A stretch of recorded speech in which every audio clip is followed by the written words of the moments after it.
So sometimes with seed collecting, rather than shaking things just in a paper bag, because of climate change and everything else, things have become, I think, less pollinated and much more seeds that just have not been fertilised. So if this, you imagine this big batch, a lot have obviously been and sprung out already and they're in the garden, and then there's these few.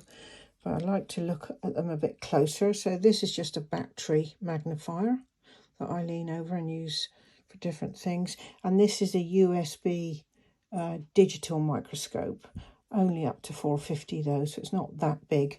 And that hooks up to the Mac to show me, using the Mac app there, a couple of close-ups on seeds just to see what's happening. And I noticed that out of these two, one has been eaten from the inside. So you will find that these seeds are so important to also very small wildlife.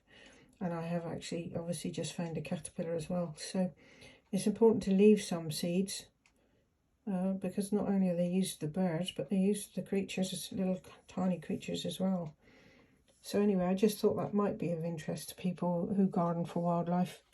And you might be giving seeds away or putting seeds in trays for yourself for more plants.